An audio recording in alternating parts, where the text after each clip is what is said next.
Hi everyone! Salamat sa inyong patuloy na ginagawang pagsubaybay dito sa ating discussions about mechanics of deformable bodies. At ang ating magiging topic for today is all about shear and moment in beams. One of the objectives of the mechanics of deformable bodies is to determine the relationship between the stresses and the deformations caused by the loads when these loads are applied to any structure.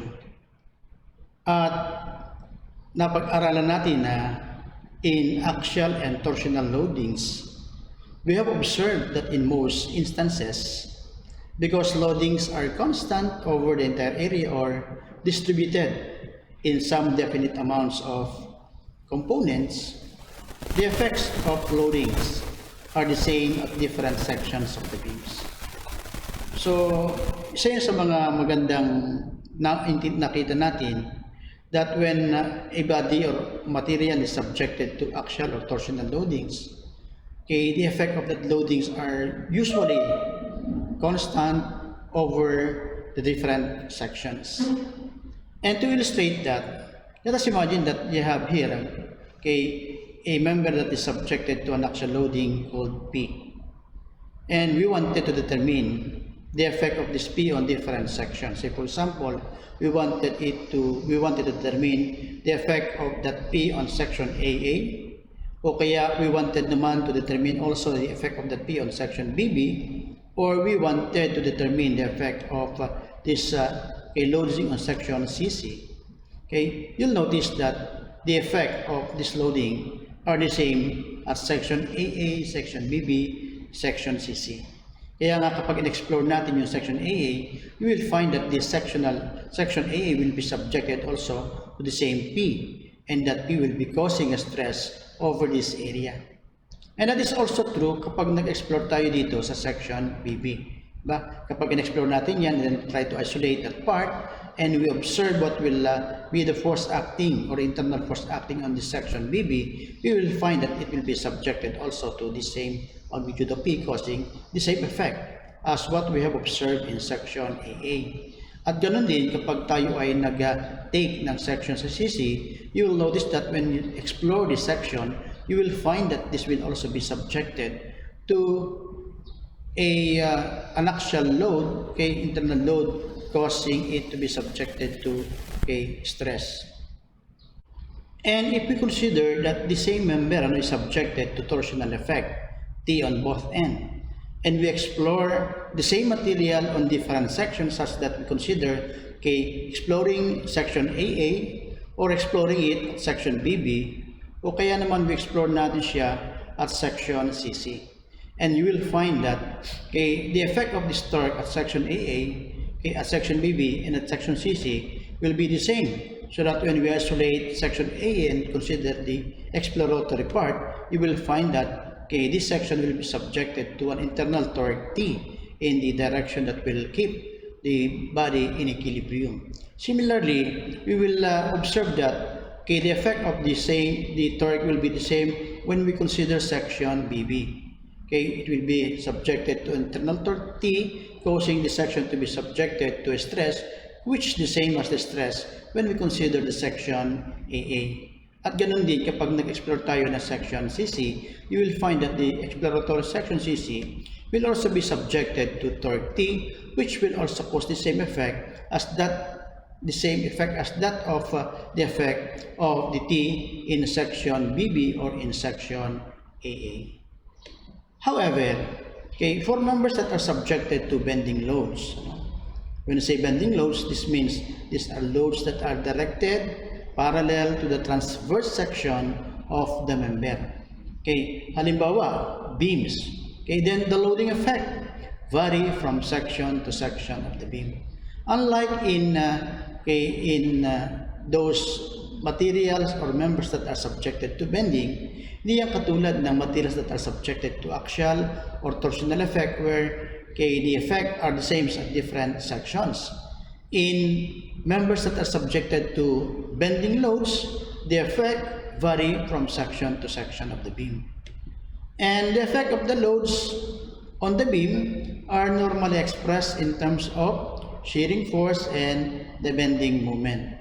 At iyan nga ang ating magiging objective ng presentation na ito, to show how the effect of bending loads are illustrated sa pamamagitan na tinatawag nating diagrams, which we shall be calling it as the shear and moment diagrams.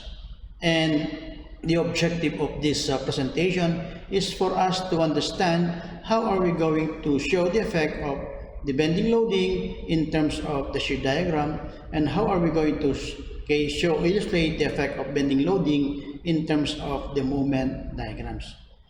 Pero bago natin ito maunawaan, kailangan maintindihan muna natin yung mga pamaraan kung paano sinusuportahan ang beams. Pag sinabi natin different methods of supporting beams, meron tayong dalawang case na kung saan yung unang case ay nagpo-fall under what we call statically determinate beams.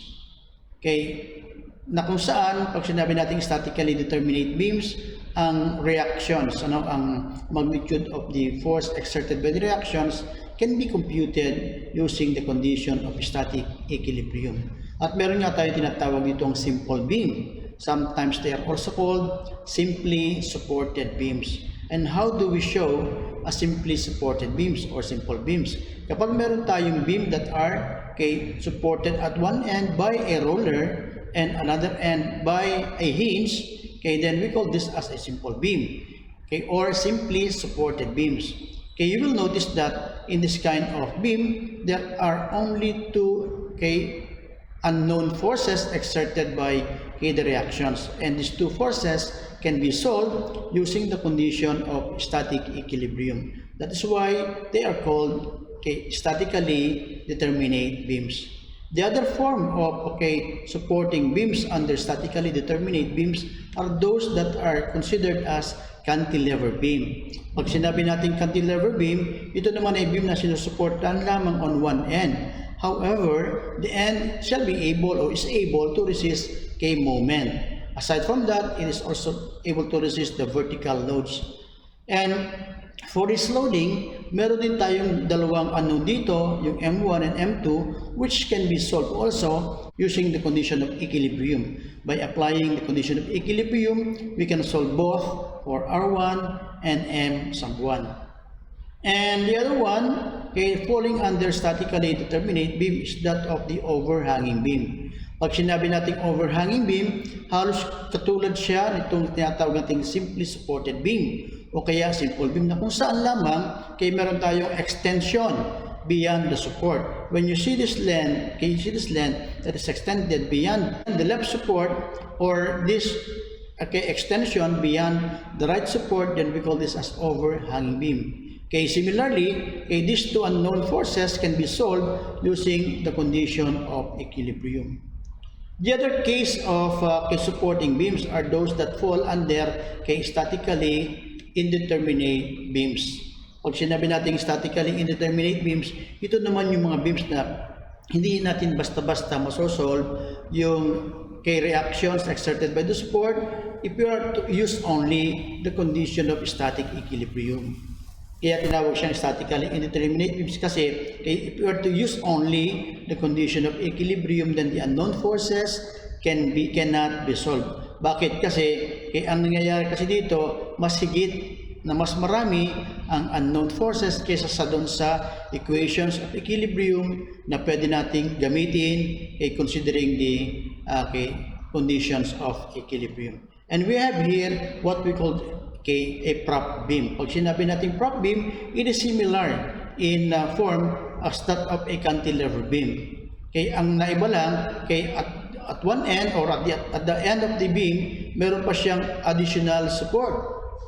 The additional support at the end of the cantilever beam makes this structure statically indeterminate beam because there will be one more unknowns than the possible conditions of equilibrium that can be applied in the beam.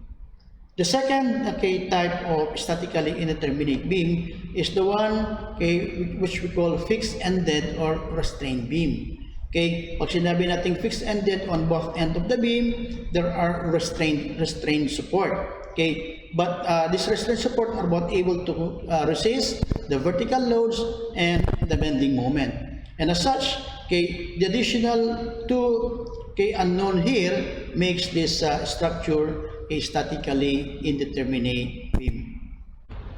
While the other one, yun yung tinatawag nating continuous beam, na kung saan the form is, the shape is a very long beam that are supported by a hinge and several roller support on the beam. Kapag meron tayong ganari klase ng beams, ang tawag dito is continuous beam. The additional supports provided in the beam makes this support or makes this beam statically indeterminate. And we also need to understand the type of loading conditions for us to be able to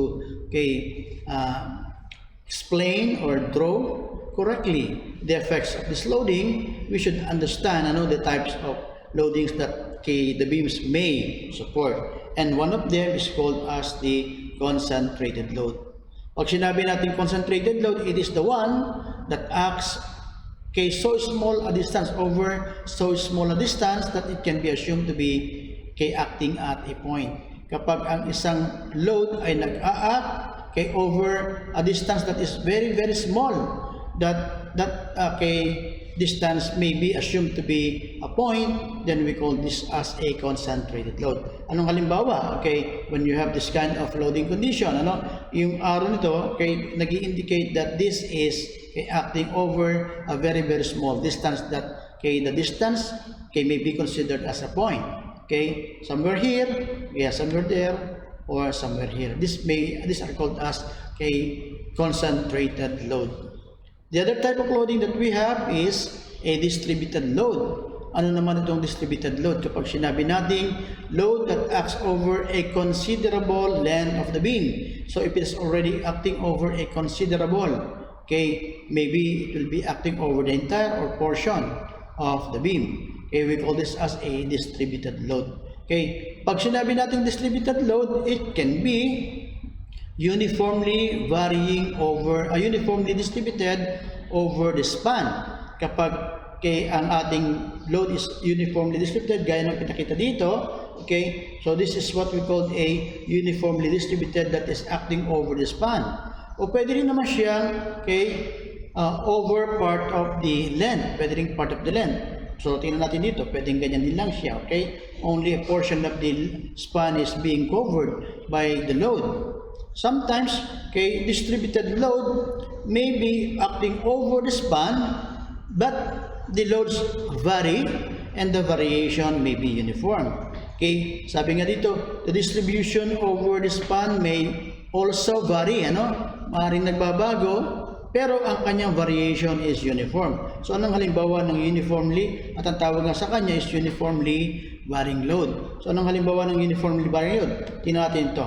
If you have this kind of loading, that vary and the variation is uniform over the span, we call this as a uniformly varying load. Ito pang halimbawa. So when you have this kind of loading represented by a trapezoidal load, nagbabago nga yung load but the distribution is uniform. The variation is uniform over the span, then we call this as a uniformly varying load.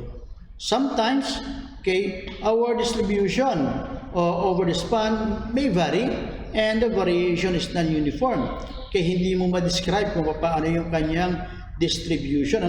Kapag gano'n na ang kanyang loading condition, ang tawag na sa kanya is non-uniformly varying load. So anong halimbawa? Let us show this kind of loading. When you have this kind of loading that you cannot easily describe how they vary, sometimes they may be constant, sometimes the changes is great enough, but sometimes the changes is decreasing. So you can find it and you can describe it as a non-uniformly varying load. Kaya kapag meron tayong ganyan, so mauunawaan natin ngayon yung tinatawag nating effect nito mga loadings ito on the different types of the beam. At ang ating magiging objective in this presentation is for us to be able to understand how are we going to show the effect of this kind of loadings on the beams in the form of the shear and moment diagrams. Kaya puntahan muna natin itong definition ng tinatawag nating vertical shear. Ano ba ito tinatawag nating vertical shear? Pag sinabi nating vertical shear, the shear acting at any section of the beam is the net vertical unbalanced force acting on either side of the exploratory section pass through that section. Okay, kapag sinabi natin daw vertical shear o shear, yun daw yung tinatawag nating summation of the unbalanced force that may be acting on either sides of an exploratory section that is passed through any section. Okay, but for convention and to avoid possible conflict with the definition of the bending moment as well as the sign of the bending moment, the definition of the shear shall be restricted to those that are acting only on the left part of the exploratory section. Bagamat ang binanggit ko nga kanina is that the vertical shear is the summation of all those net vertical unbalanced force acting on either side of the exploratory section. However, if we wanted to be consistent with the resulting bending moment as well as the sign of the bending moment, then we will be limiting our definition to those that are acting on the left part of the exploratory section. Sabi nga dito, for convention and to avoid conflict with the definition and sign of the bending moment, the definition of the shear shall be restricted to those that are acting only on the left part of the exploratory section. Kaya, ang ating magiging definition, if we have to write that in symbol, we say that the vertical shear represented by the symbol V is equal to the summation of all those vertical forces acting on the left part. The subscript L here represents that we are only restricting our definition to the left part of the exploratory section. But I would like to give emphasis that the vertical shear is not only taken using the left or the right. We will only be limiting the use of the left part here for us to be consistent with the definition of the bending moment as well as the resulting sign of the bending moment when we have to compute for that magnitude. Again, the vertical shear is defined here as the summation of the force acting vertically taken on the left part of the exploratory section. So for convention, we will consider here that all those upward forces acting on the left part shall be considered as positive, while those forces acting on the left part and that's directed downward are considered to be negative shear. Now with that definition, we need also to know how are we going to define the bending moments. Paano naman itong bending moments? Pag sinabi nating bending moment, it is defined as the summation of the moments about the centroidal axis of any selected section of all the loads acting on either the left or the right part of exploratory section. Pag sinulat natin siya sa symbol, this is how we write the moment. Moment is equal to the summation of the moment taken on the left or taken on the right. So for design of the bending moments, for moments that are positive, o kaya sinabi natin bending moments is positive if it produces bending of the beam to concave upward. Kapag daw ang beam will be concave in the upward direction, then it is subjected to positive bending moment. Or we may say that a positive bending moment will cause the beam to concave upward. And negative if it produces the beam to concave downward, or if it will cause the beam to have a concavity in the downward direction, then the moment shall be considered as negative. Ganito ang representation. Kapag ang ating beam ay magkakaroon ng ganitong tendency, that it will have this kind of tendency, then it is subjected to a positive bending moment. Or if this beam is subjected to positive bending moment, asahan natin that the beam will have this kind of elastic curve. Okay? Or if you have this kind of direction of the concavity, then concavity, this is the concavity that is caused by the negative bending moment. Now, how are we going to describe this one? So, kapag aaralan natin itong convention ito na pag-define ng concavity ng ating beams, okay, may be interpreted to mean that upward acting external forces cause positive bending moments, while downward forces cause negative bending moment. Ang ibig sabihin daw nun, ang upward force that will be acting on any section of the beam, is causing the beam to be subjected to positive bending moment. And all those downward forces acting on the beam at any section, it will be causing a negative bending moment. At para mas madali nating maunawaan kung paano i-describe ang epekto ng loadings on the beam, mas maganda na subaybayan pa natin itong aking example na inihanda para sa inyo. Itong example na ito ay ipakikita natin dito ang epekto ng loadings on the beam in the form of a shear and bending moment. And this diagram will be drawn based on the definition of the shear and bending moment. Plus at the end, we will also show what is the possible elastic curve or how the beam will concave upon when the beam is subjected to that kind of loading. And here is our example. Write the shear and moment equations of the beam that is loaded as shown. Ito yung ating beam, Yan. Draw also the corresponding shear and moment diagrams indicating magnitudes at all chains of load positions and at all points of zero shear and moments. Draw also the elastic curve of the beam. So medyo maraming requirement ang hinahanap dito sa problem ito, Pero isa-isahin muna natin, Yung unang requirement sa atin ay ipinapahanap sa atin itong shear and moment equations of the beam. Binanggit dito, shear and moment equations. Ang ibig ba sabihin, maraming shear equations at maraming moment equations? The answer is yes. Because the equation will depend on how many segments do we have in the beam. At yung segment naman na tinutukoy dito, yun yung segment kung saan ang ating beams ay nasasubject sa different loading conditions o yung tinatawag nating chains of load positions. So halimbawa, if we're going to look at the beam, from A to B, mapasin natin that walang loadings, pero there is a concentrated load at A. And as we move from A to B, there is no load and there is a sudden, biglang nagkaroon ng load dito at point B. Ang ibig sabihin nun, there is a change in load position at A, a change of load position at B, and in between that, meron tayong isang tinatawag na segment. Sa makatwid, between A and B, meron tayong tinatawag na isang shear equations na pwedeng magamit in describing the effect of the beam in terms of the shear diagram.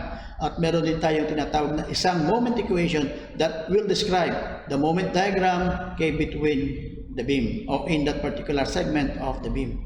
And from B to C, mapapansin natin that there is a uniformly distributed load represented by 8 kN per meter.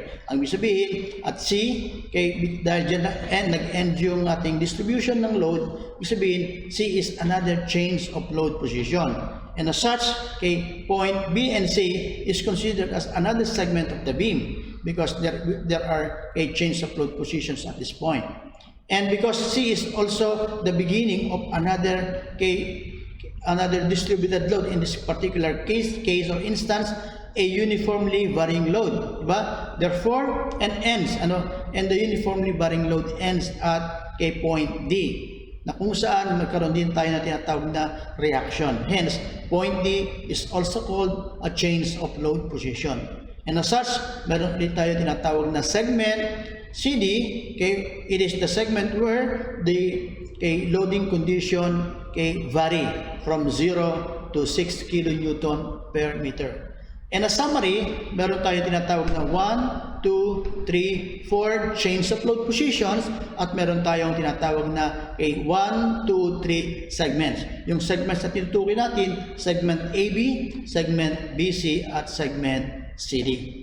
Sa makatuwid, okay, sa ganang klase ng senaryo, meron tayong tatlong segment. Sa makatuwid, hahanapin natin yung tatlong shear equations that will be necessary to describe the shear effect, okay, in terms of diagram, okay, by these loadings on the beam. At meron din tayo tinatawag na tatlong moment equations that will be used in drawing the moment diagrams in the different segments of the beam. Okay, that would describe the bending effect of these loadings on the segments that are indicated. Diba? Kaya paano tayo mag-start nan? Mag-start tayo sa pamagitan ng tinatawag nating pag-solve muna ng reaction at the support. So unahin natin kumpitin yung reaction for us to be able to describe completely the effect of all these loadings, no? Pag sinabi kasing loading, kasama yung epekto ng reaction sa makapagbibigay ng effect dun sa beam. So sukunin natin yung reaction. So summing up moments about D equal to 0 and considering that the counterclockwise moment be positive, then we shall have this equation such that negative 8 R sub 1 because R sub 1 will be producing a clockwise moment, plus 10 multiplied by 10 the moment due to this load, and the moment arm due to this loading condition of 8 kilonewton will be equal to 8 multiplied by 2, and whose moment arm is equal to 7, producing a counterclockwise moment, therefore that is positive. Plus the moment due to this loading, the uniformly varying load of represented by the area, which is equal to 1/2 of 2 multiplied by 6 multiplied by 6. Representing the area, the total load coming from that distributed load, and whose moment arm is equal to 2, therefore that is equal to plus 1/2 of 6 times 6 times 2 equal to 0. This gives us a reaction at at point B equal to 31 kilonewton. Similarly, we are going to solve for summing up moment about this point B. We can solve for R sub D, and considering also the same direction as positive, our moment equation becomes positive 8 times R sub 2, the moment due to this one, minus 10 times 2, the moment due to this one. That is also plus also creating positive moment. What about the moment due to this one? 2 times 8 multiplied by 1 is producing a clockwise moment. Minus 1/2 multiplied by 6 multiplied by 6, and the moment arm from here will be equal to 6 also. From here, R sub 2 will be equal to 13 kilonewton. So we have here 13 kilonewton. So after we have computed for the reaction at the support, so we are now ready to define the shear and the moment equations for each segment of the beam. Gaya nga ng binanggit ko kanina, we have 3 segments. The first segment is segment AB, second segment is segment BC, and the other one is segment CD. And so if we're going to consider finding for the shear and moment equation at segment AB, what shall we do? We shall pass an exploratory section anywhere on segment AB, and we will let its distance be defined as x measured from A. Sabi dito, we will be passing an exploratory section here, anywhere between A and B, na kung saan ang distance is x measured from A. So ipakita natin siya. So ipakita natin siya, medyo mag-create tayo ng duplicate niya para dito tayo mag-drawing ng kanyang exploratory section. So let us try to consider an exploratory section. Here is our exploratory section. The distance of that section is x from the left support. So what shall we do? We shall isolate the left part of the exploratory section, and from there we will be applying the definition of the shear and moment. we try to take the left hand side of that exploratory section, and there from here we can find our definition of the shear. And the shear, because it is on the segment AB, will be represented by shear at AB. And so from here, by definition, shear at AB is equal to the summation of all those forces acting vertically on the left part of exploratory section. And if we're going to look at, okay, we only have one force acting, which is directed downward. Therefore, and if we are to consider the convention that we have discussed a while ago, okay, therefore this shear this force will be signed as negative, and therefore our shear becomes equal to negative 10. Now, if we're going to look at this definition, okay, you will find that the definition of the shear from A to B is constant at negative 10. Ibig sabihin, at any position of X from A to B, the value of the shear is negative 10. Kaya nga, if we're going to draw, okay, the diagram that will represent this equation from A to B. Pakita natin dito, no? Pakita natin ito yung ating shear diagram. Dito naman tayo yung ating moment diagram. So, ipakita natin yung mga controlling points A, B, C, D. Okay, the change of load positions, A, B, C, and D. Ganon dito sa baba, we have A, B, C, and D. So that, okay, yung sinasabi nating shear equation that is constant at negative 10, yun yung shear equation na magdi-describe, okay, dito sa segment ito. And sabi dito, it is constant all throughout from A to B at negative 10. So if we're going to draw the diagram having a magnitude of negative 10, then it will be is constant. So it will have a value of negative 10. Kaya sa pamamagitan nitong equation nito, naipakita natin yung epekto nitong loading conditions, okay, sa segment AB in the form of a shear diagram on that segment. Diba? So, ipakita naman natin dito yung kanyang moment equation, ano? Sabi dito, for the moment equation, okay, moment at segment AB. Diba? How do we define the moment at segment AB? The moment at segment AB is taken as the summation of the moment taken on the left. As a matter of fact, it could also be taken on the right, ano? Pero we will only considering the left because I have only drawn the left part. So how do we define the moment? Okay, if we will be taking the moment from this point, ano? So what will be those moment produced by the different forces acting on the left? There is only one force of negative 10 that is directed downward, and its distance from the exploratory section is x. Therefore, okay, we will take the moment to be, okay, equal to negative 10 multiplied by the moment term.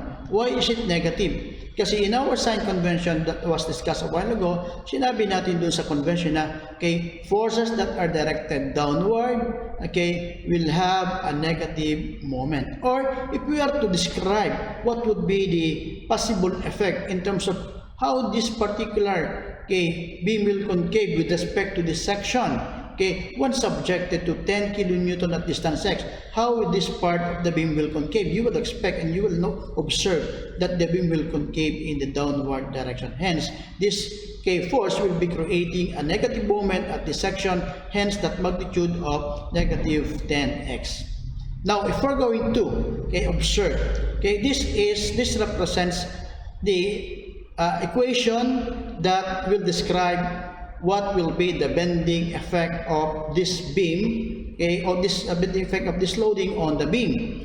And according to our equation that was obtained, it is actually in the form of negative 10x squared. So that if we're to describe this one, it is what? A first degree curve. Mapasin natin, that is negative 10x is a first degree curve.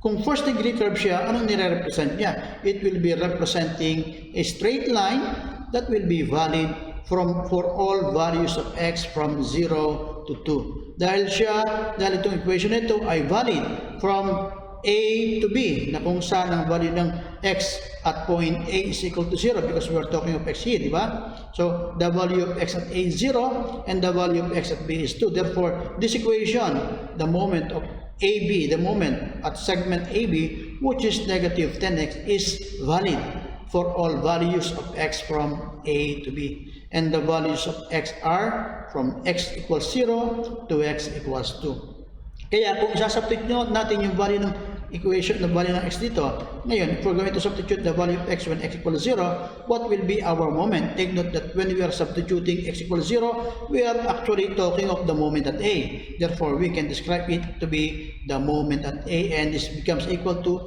negative 10 times 0 equal to 0. Sabihin yan, okay, at point A, 0 ang kanyang moment. While if we are to consider substituting the value of x when x equals 2. Okay, kung when x equals 2, nasan tayo? We are already talking of point B. Sa makatuwid, we are taking already the moment at B, which is taken by substituting the value of 2 to x, and that is equal to negative 10 multiplied by 2, and this gives us a negative 20. Kaya kung papakita natin yung negative 20, 20 is somewhere here, having a value of negative 20 kilonewton meter. The question is, how are we going to connect the 2 points on the segment? We have point 0 at point A and negative 20 at point B. How are we going to connect these 2 points? Accordingly, we have observed that the moment equation is in the form of a first degree equation. At alam natin, kung first degree siya, it is representing a straight line. Kaya, these 2 points will be connected by a straight line that will be shown in this direction. Okay, nasusundan na? Okay, so pagkatapos, yun na yung magpapakita sa atin ng kanyang shear moment diagram between A and B, the effect in terms of the bending effect of all this loading at segment AB. Diba? So what about on segment BC? Puntahan naman natin yung segment BC. For segment BC, balikan lang natin ito para may pakita natin. No? What shall we do? Okay? In order for us to be able to determine the shear and moment equation sa segment BC, kinakailangan natin mag-pass ng exploratory section anywhere on segment BC. Anywhere here, ano? Yun, pinakita na nga dito. Anywhere, ibalik lang natin dito.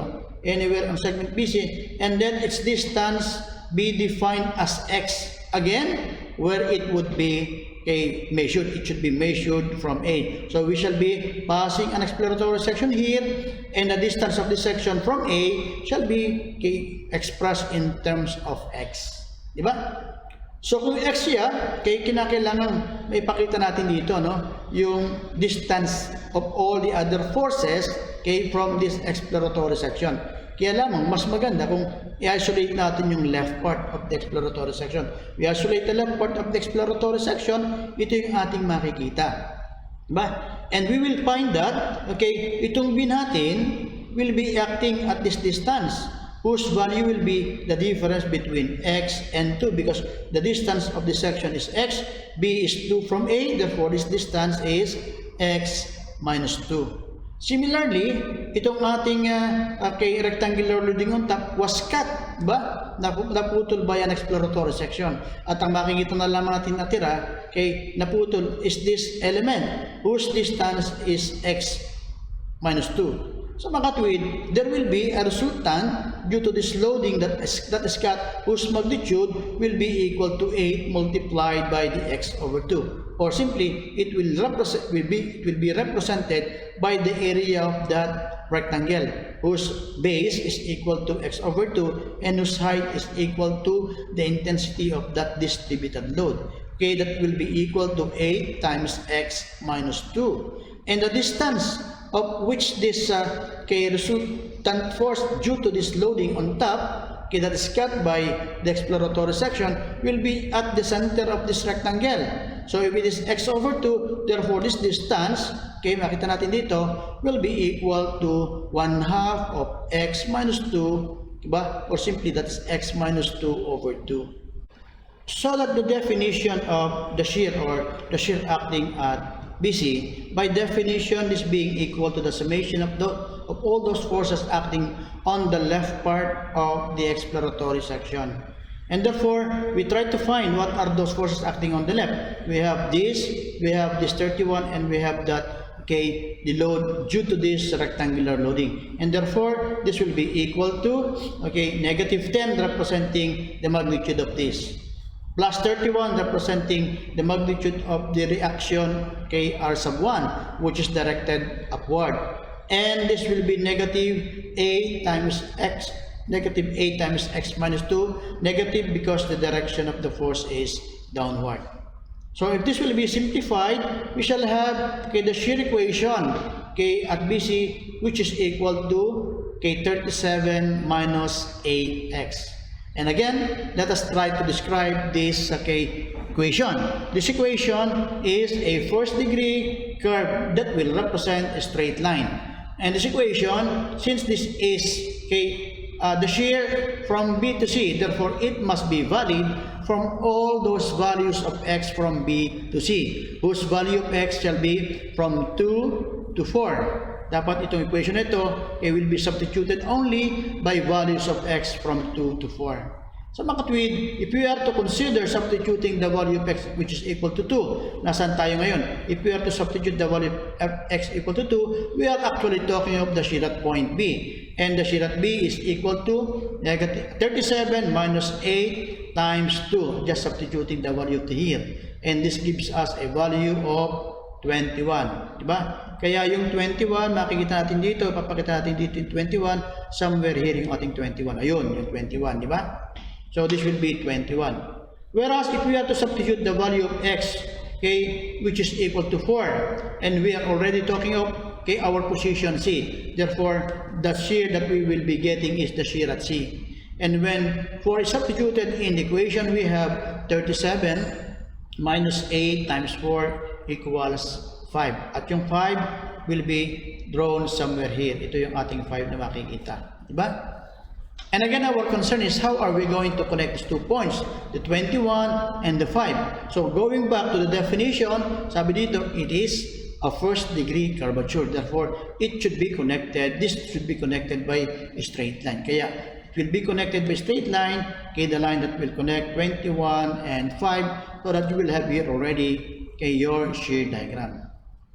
Similarly, we can find our moment equations, Let us try to find for the moment. So let us try to show here the moment. And by definition, the moment at BC is equal to the summation of moment taken on the left part of that exploratory section. So if we're going to consider the moment, what will be our moment equation? Let us try to find it one by one. I will have the moment due to this 10, whose moment term is x. And this because it is directed downward, it is producing a negative moment. Diba? What else?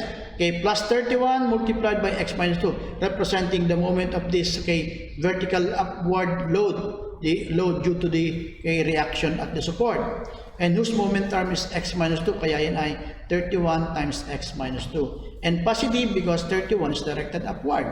Diba? Minus, the moment due to this. Diba?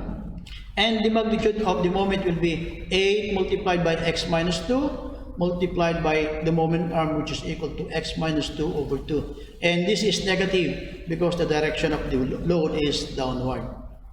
Kaya kapag ito i-simplify natin, the equation is i-simplify natin, then we will have here the moment from B to C. At segment BC will be equal to negative 4x squared plus 37x minus 78. And again, let us try to describe this equation. How are we going to describe this equation?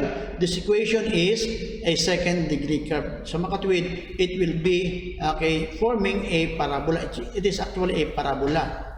If it is a parabola, therefore, meron siyang concavity. It's either concave upward or downward. Now, and the value of the x, where this is could be valid, is all those values of x from 2 to 4, because we are talking of the moment at segment BC, whose value at point B is 2 and at point C is 4. Therefore, we can substitute each one by one so that when x equals 2, we are talking of the moment at point B. So if 2 is substituted in this equation, we shall have negative 4 times 2 squared plus 37 times 2 minus 78 gives us a value of the moment at point B at negative 20. Kaya negative 20, ito na rin siya. So wala nang magagalaw dyan.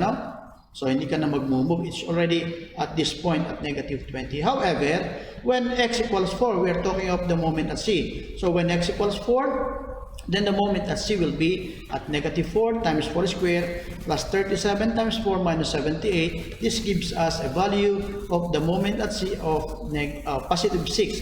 And positive 6 could be somewhere here. Maring ito yun. Ayun. Diba? Then, because this is a second degree curve, diba, sabi dito, second degree curve, it will be connected by a parabola. But the question is, a parabola could either be concave upward or concave downward. The question is, how are we going to connect these 2 points by a parabola? Will I be connecting it with a curve that is concave upward? Or it should be connected with a curve that is concave downward? Okay, balikan ko lang. Upward baga? O concave downward baga o concave upward? Diba? Ito yung dalawang concern natin. No? We don't know how this can be connected. So, how are we going to know which one shall be used in connecting? Okay? There are different ways. Ano? There are different ways. Pero as a beginner, okay, ganitong ginagawa, itinuturo ko sa mga beginner. Ano? Kunwari, okay, i-treat natin that these 2 points will be connected by a straight line. Yan, ba? Kung ito ay straight line, if this will be connected with straight line, where is this point? Yung gitna na itong straight line. Yeah, from A. Where is this point from A? Isn't this that it is at the middle of B and C? So makatuwid, it is at distance x equals 3 from A. Diba? And how much is the coordinate of this point? If this is straight. If this is straight, its coordinate will be at negative 7. Saan hanggang itong negative 7? Kasi 6 and then here is negative 20. The difference, the vertical distance between them is 26. At ang kalahati ng 26 is 13. Diba? Sa makatwid, kung meron akong 6 dito, it will be at negative 7. So that this will be at 13. Diba? Again, take note ha. Kung ito ay straight, ang gitna nito, matatagpuan having a coordinate of negative 7 at distance 3 from A. Diba? So, makatwid, pwede natin siya gamitin pang test to determine how are we going to determine the concavity of the moment, okay, that will connect, okay, point B and point C, or the moment at negative 20 and positive 6. So that if we are to substitute the value of x equals 3, diba? W of x equals 3 in this equation. So we shall be getting negative 4 times 3 squared plus 37 times 3 minus 78, and we shall be getting a value of negative 3. And this is my question. If we are to locate where is this negative 3 in this diagram, so you will find that negative 3 is above this point, and negative 3 somewhere at this point. Here is negative 3, di ba? Yun yung negative 3. Kaya, if this is negative 3, then it will dictate, it will show how the curve now will be connected. Hence, the curve will be connecting, that will connect and will pass to this point. Therefore, it will be a concavity that runs in that direction. Diba? Ganyan ko ginagamit, pinakikita if we wanted to determine the concavity. Hence, that would be our correct concavity of the curve that will connect a negative 20 and positive 6. Hence, we shall have here our moment diagram in that form in segment BC. Kaya, okay, ready na tayo for the segment CD. CD. For segment CD, okay, what shall we do? Ibalik ko lang ulit itong part nito, no? Part nito, para ma-drawing natin yung ating diagram. So what shall we do to determine the shear and moment diagram at segment CD? Let us try, pakita ko lang let us try to pass an exploratory section anywhere on segment CD. Anywhere daw dito segment CD, and let its distance be defined as x measured from A. So, ipakita natin dito, let us try to pass an exploratory section. Ba? So, the distance of that section must be at x from A. Ba? The same din, x from A. So, let us try to consider the left part of the exploratory section by isolating, by taking away the other part. So, dito lang tayo mag-concentrate. So, we will be having this one. At ang concern natin dito, if we have already defined this distance, ang concern natin is to determine the distances at which the forces shall be having from our exploratory section. So let us now try to define this distance. So if it is if B is acting at D from A, therefore this distance will be x minus 2. Similarly, itong gitna nitong rectangle whose value is 2 times 8, di ba? 2 times 8 na yan kasi na-cover na siya.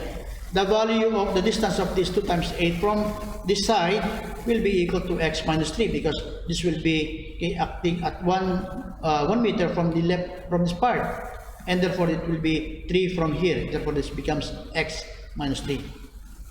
And so we also have here a triangular section, triangular loading that was cut by the exploratory section. Define natin ito, that this will be our x minus 4. At tawagin natin itong height be called as y. Di ba? Sa makatuwid, kinakailangan natin ma-define ano yung relation ng y doon sa x.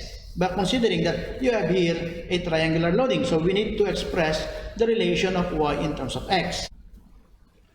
So how are we going to do it? So by looking at the triangle has a base of 6 and a height of 6 also. And if we are to apply the ratio and proportion of the triangle, we will find that y, this one, the ratio of the vertical distance to the horizontal distance of that smaller triangle, that is y is to x minus 4, is proportional to the vertical distance to the horizontal distance of the larger triangle, which is equal to 6 over 6. And therefore, you will find that y is also equal to x minus 4. Kaya itong y na ito will be equal to x minus 4, di ba? So that the load due to the cut triangular loading will be equal to the area of the triangle that was cut, which is equal to 1/2 of multiplied by x minus 4 representing the base multiplied by the y, but y is also equal to x minus 4, therefore it will be equal to 1/2 times x minus 4 squared. And where it will be acting, this loading will be acting at 1/3 of this base from this y, and this is equal to 1/3 of x minus 4, diba? Kaya kung nasulta natin yung mga loadings at saka yung distances, we are ready to define our shear equation at segment. Pakita natin shear equation, di ba? So we are ready to define the shear equation. What is our shear equation? It is the summation of all the forces up vertically taking or acting on the left part of the exploratory section. And let us try to do it. Let us try to show it one by one. So we have this one which is -10, di ba? We also have this which is upward, so that is positive 31. We have this which is downward, and that is -16. And we have this triangular loading which is also downward. The magnitude is 1/2 of x minus 4 squared. Kaya kung ito yung ating isi-simplify, our equation becomes equal to negative of x squared over 2 plus 4x minus 3.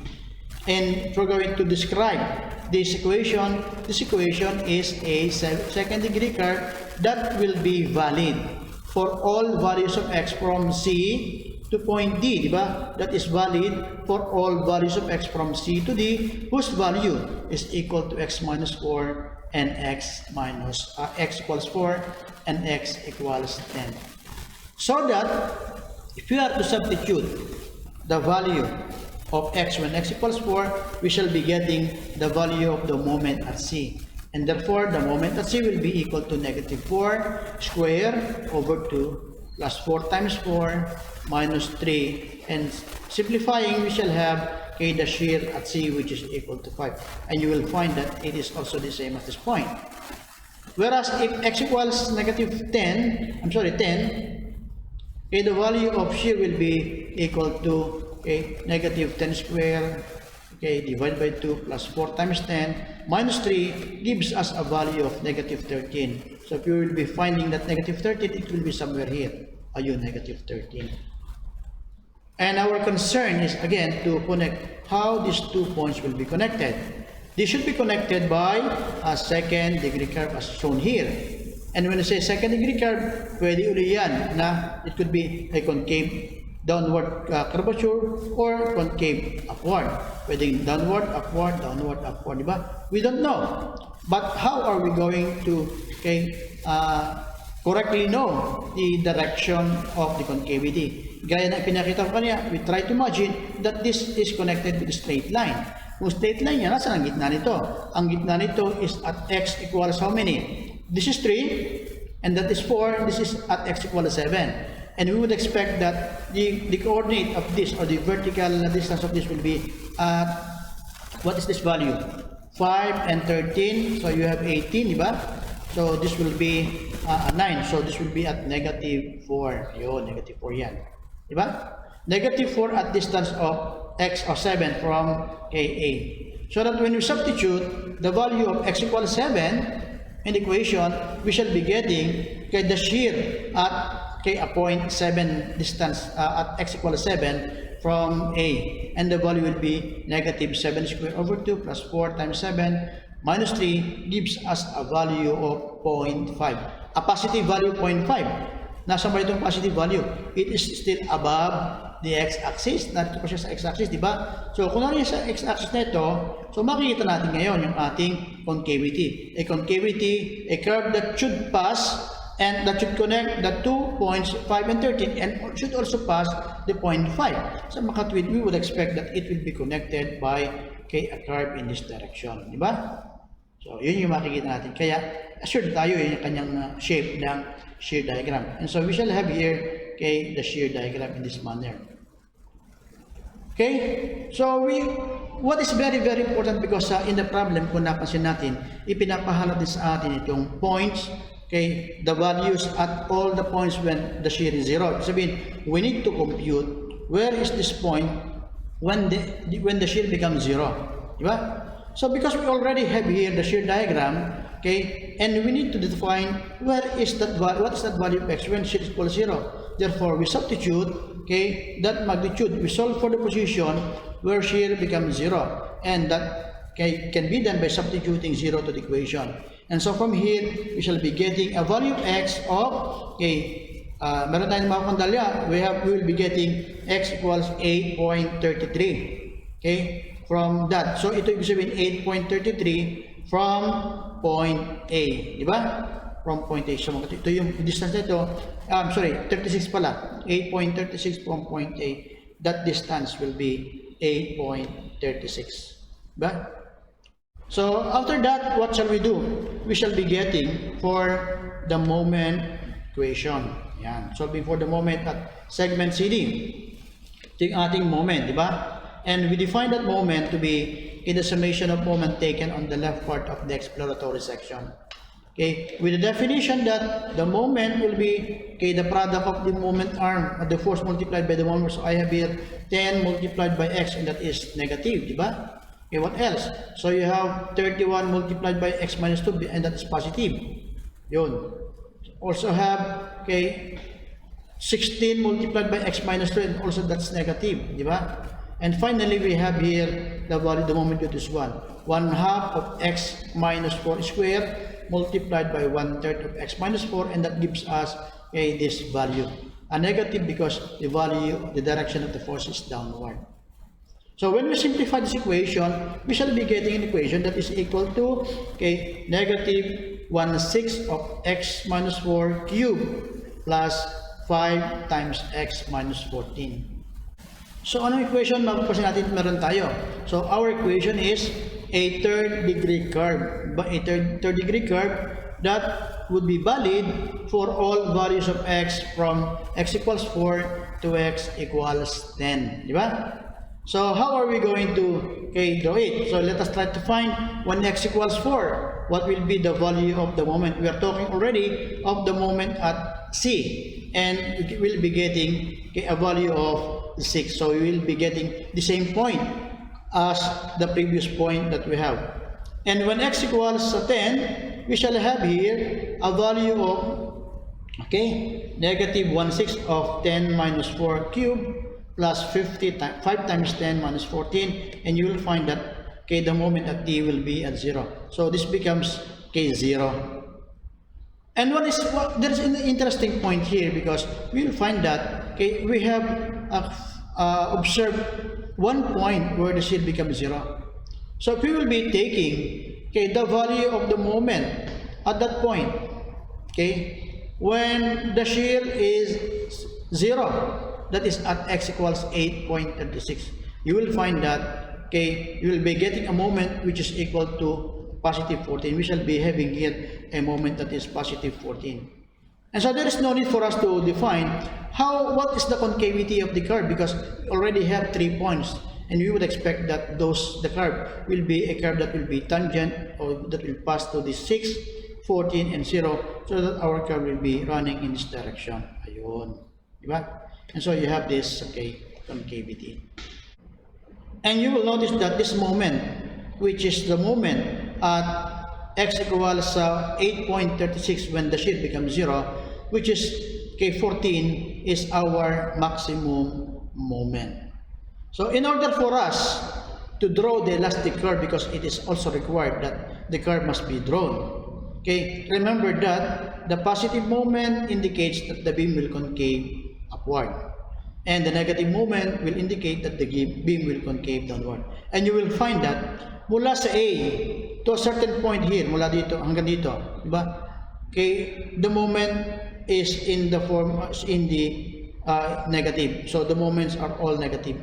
Makatwid, okay, the beam from point A to this point, somewhere here, kung narito man siya, will be concave in the downward direction. And similarly, because the moment from this point, after that point, is positive, therefore we will expect that the beam will concave in the upward direction, okay, from the same point up to point D. But we need to define where is this point. Nasaan ba itong point na ito, di ba? So we need to define that from the definition of the moment diagram from B to C, because, okay, the point where the moment becomes 0 is at, okay, the segment BC. Therefore, we will go back to the definition of the, okay, moment diagram in the segment BC. And in that segment, okay, ano ba yung ating moment diagram? The moment diagram is negative 4x squared, okay, plus 37x minus 78. Kaya kung yung moment will be substituted with 0 here, we shall be getting the value of x when the moment is 0, para makita natin kung nasaan yung point ito, para ma-drawin natin correctly yung ating shape ng elastic curve. So what will be our moment? So the value of moment will be 0, which is equal to negative 4x squared plus 37x minus 78. So from here, we shall be getting an x using quadratic equation to be at 6, and another value of x which is at 3.25. Okay, you will notice that I have considered here x at 6 will be an absurd value, because when x is 6, it will be somewhere here, and at that value, it's already beyond BC. Yung sabihin ng absurd value, it is a value that satisfies the equation but not the condition of the problem, because we are talking only of the value within the range of 2 to 4, and this is at 3.25. So the value of the x that will be used is only at 3.25. It will be 3.25 here. Yon. Dito natin yan, 3.25. Ito lang yon. So makatwid, from A to this point, where the moment is negative, the beam will concave in the downward direction. Ayun, concave siya in the downward direction. And from here up to the point, the beam will concave in the upward direction.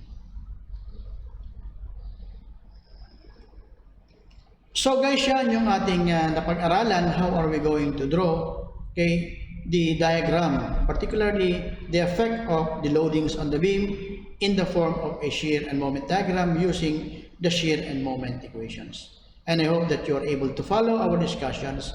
Kaya sana guys ay patuloy nyo akong subaybayan dito sa ating ginagawang discussions about mechanics of deformable bodies. At kung meron kang kaibigan na sa tingin mo ay kailangan din ng ganitong klase ng discussion, share it to them so that they will also be notified of my uploads. Once again, thank you very much for watching.